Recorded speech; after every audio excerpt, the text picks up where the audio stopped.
Hello students, आज मैं फिर आ गया हूँ आप लोग का ऑनलाइन क्लास लेके, जो कि है आप लोग का चैप्टर 2 हिंदी में कक्ष की शेर।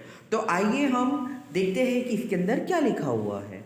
यहाँ पर आप देख सकते हो, जैसे यात्रा वृत्त लिखा हुआ है। विशाल भारत में अनेक दर्शनीय प्रांत है, सबका अपना महत्व एवं सौंदर्य है। गुजरात उनमें से एक अनूठा राज्य है।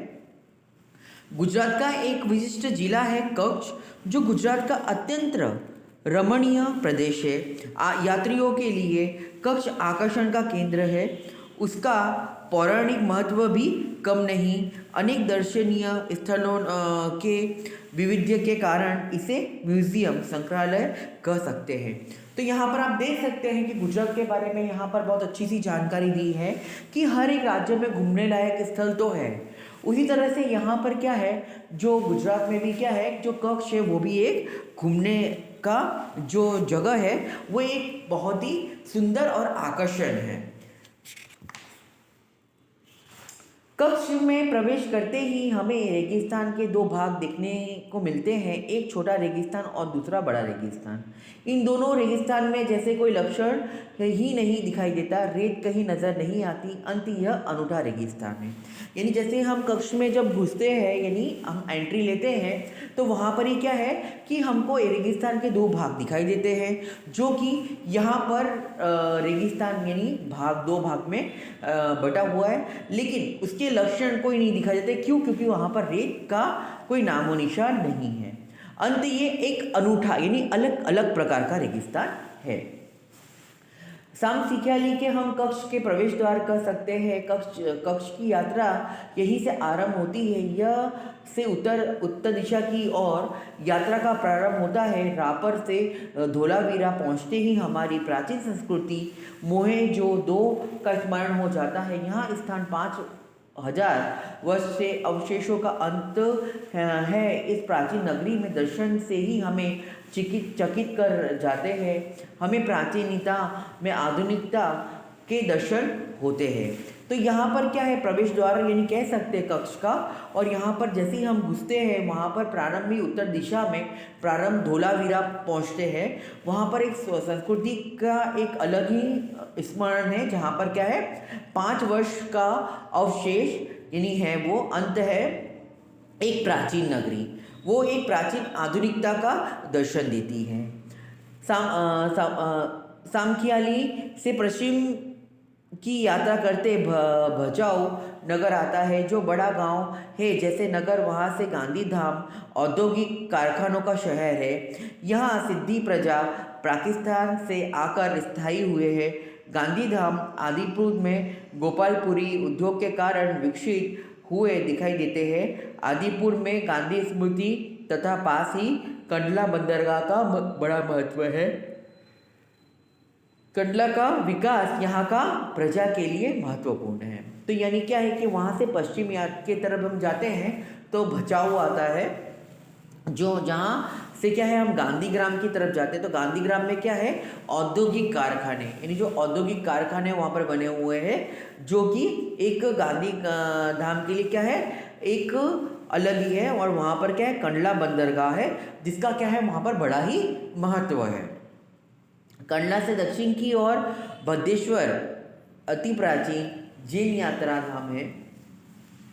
समरगंज से बना हुआ 2500 वर्ष पुराना जिनालय भूकंप से खंडित हुआ, उसमें पूर्ण निर्माण का कार्य जोरों से चल रहा है। उसे आधुनिकता स्पष्ट मिला है। मुद्रा शहर तहसील मुद्रालय भी है। यहाँ अनेक उद्योगों के कारण विकास भी दिशा खुली है। समुद्र के किनारे बंदरगाह विकसित हुआ है। यहाँ कुछ प्राचीन इमारतें हैं। समुद्र के किनारे तटीय यात्रा करते हुए हम मांडवी पहुँचे। मांडवी की अति सुंदर बंदरगाह है, बड़ा प्राचीन नगर है। यह शहर राजा के महल, पवन चक्कियों तथा समुद्र तट के कारण अधिक दर्शनीय बना है। वहाँ VRTI ग्राम संस्था के 72 जिनालय है। पास ही बिगतदा गांव के अंतर्राष्ट्रीय अस्पताल है। मांडवी से आगे चलते डुमरा कोठीरा सुधरी और जखो महत्व गांव है। जैनों का प्रधान यहाँ नज़र आता है। नलिया शहर में तक्षशिल का केंद्र है। यहाँ वायुसेना का मुख्य अड्डा है। तो यानी क्या है कि आपने देखा यहाँ से क्या है कि उन लोग जाते हैं तो है ना, जैन यात्रा धाम आता है जो 2500 वर्ष पुराना है। यानी 2500 वर्ष क्या है, ये पुराना है। और यहाँ पर भूकंप के कारण क्या है, काफ़ी जो चीज़ें हैं वो खंडित हो गए थे, लेकिन अभी क्या है उसको फिर से क्या है बनाया जा रहा है अच्छे से। इनकी जो कामकाज जो है वो शुरू हो चुकी है। तो यहाँ से पता जो समुद्र का किनारा यानी बंदरगाह जो है वो भी है काफ़ी। और साथ ही में क्या है कि है ना, बंदरगाह के साथ में यहाँ पर प्राचीन शहर यानी पवन चक्की, समुद्र तट, यानी समुद्र तट पे यानी है बंदरगाह और समुद्र तट है वहाँ पर। और साथ में वहाँ पर क्या है, अंतर्राष्ट्रीय जो है अस्पताल। और पता ना दूसरे बात, मांडवी से आगे जाते हैं हम तो डुमरा, कोठारी और सुदरी जैसे जगहों के स्थल आते हैं।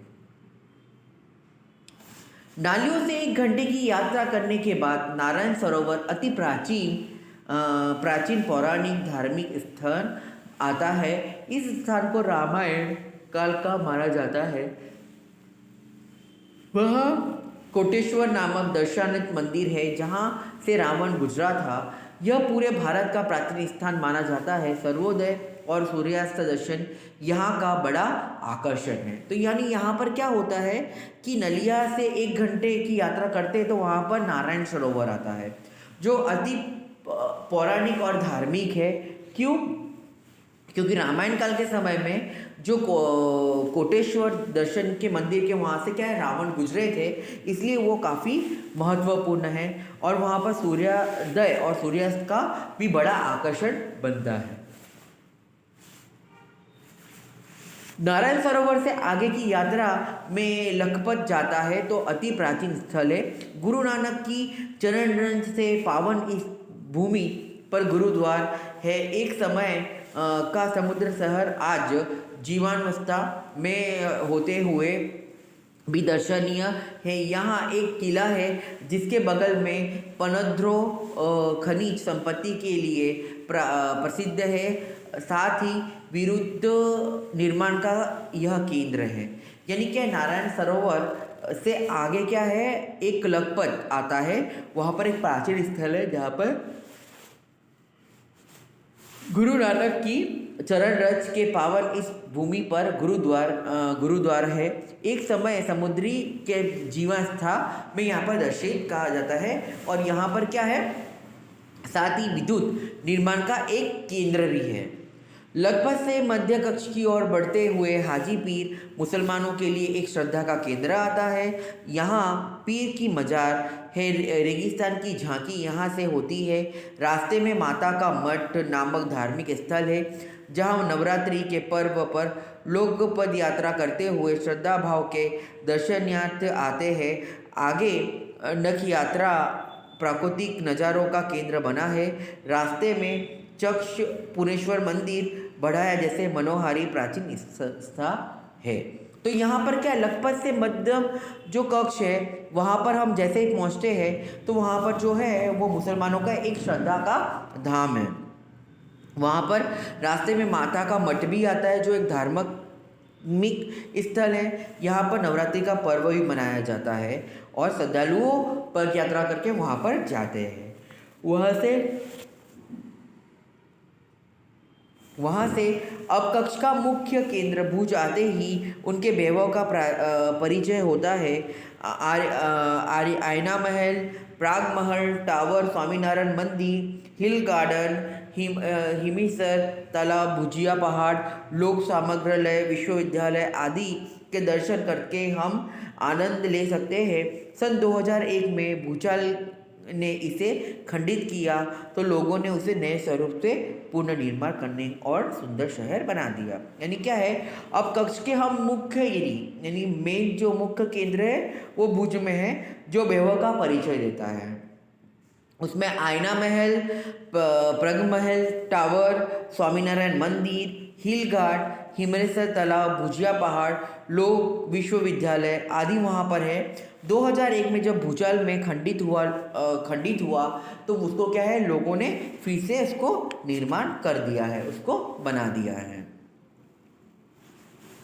भुज के उत्तर दिशा में और खांडवा में काला डूंगर है। पहाड़ पर चढ़कर रेगिस्तान की झांकी करना एक अनूठा अनुभव है। सरकार एक स्थानीय जनता द्वारा रणोत्सव का आयोजन होता है। देश भर के लोग वहां आते हैं। सफ़ेद रेगिस्तान को देखना एक आनंदनीय घटना है। भुज के अंजार की जाया जाता है। आगे बढ़ते हुए सूजन स्थान में यहाँ की प्रजा की हस्तकला का परिचय होता है। जेसल तोरल की स्मृति में मंदिर बनाया गया है जो ऐतिहासिक स्थान में है। यहाँ का आदिपुर तथा गांधीधाम जा सकते हैं। सूरजबाड़ी नामक स्थान में हमारी कच्छ यात्रा पूर्ण होती है। यह अविस्मरणीय समुद्रिया छोड़ जाती है। कहा जाता है कि कच्छ नहीं देखा तो कुछ नहीं देखा। गुजरात का गौरव है और दुनिया भर के लिए लोगों के लिए किसी भी मौसम की दर्शनीय एवं आकर्षण का केंद्र है। तो यानी यहाँ पर क्या है कि जब भुज में के उत्तर दिशा में खांडव का काला डूंगर है, जहाँ पर क्या है, चढ़कर हम पूरे रेगिस्तान को देख सकते हैं। तो रेगिस्तान में आप लोगों को पता है कि जब सरकार है वो रण उत्सव रखती है, तो रण उत्सव के दौरान यहाँ पर क्या है कि बहुत लोग आते हैं सफ़ेद रेगिस्तान में, और ये क्या है कि एक आनंदमयी घटना है। और यहाँ पर लोग क्या है कि बहुत यानी हस्त के कला का परिचय है। फिर ना बताना जेसल तोरण की स्मृति मंदिर, ऐतिहासिक स्थान आदिपुर, गांधीधाम जा सकते हैं। सूरजबाड़ी नामक स्थान में कच्छ की यात्रा पूर्ण करते हैं। इस तरह से इसका एक जो है बहुत ही सुंदर एक महत्व है, जो कि यहाँ पर बोला गया है कि कच्छ नहीं देखा तो कुछ नहीं देखा। जो कच्छ है वो एक गुजरात का गौरव है, जो कि दुनिया भर के लोगों के दिलों में ये मशहूर है। यहाँ पर मौसम और आकर्षण का एक बड़ा सा केंद्र है। तो इसी तरह से जो आपका ये चैप्टर है जो आप लोगों को समझ में आया होगा, कच्छ यानी जैसी जगह जहाँ पर घूमने जैसे बहुत से जगह है और जब बहुत वहाँ पर लोग रहना पसंद भी करते हैं। तो ऐसी एक जगह के बारे में बताया है। तो आप भी इस चैप्टर को पढ़िए, समझिए, और आगे जो है मैं आपको अगले वीडियो में मिलूँगा मेरे नेक्स्ट चैप्टर के साथ में। तब तक के लिए बाय।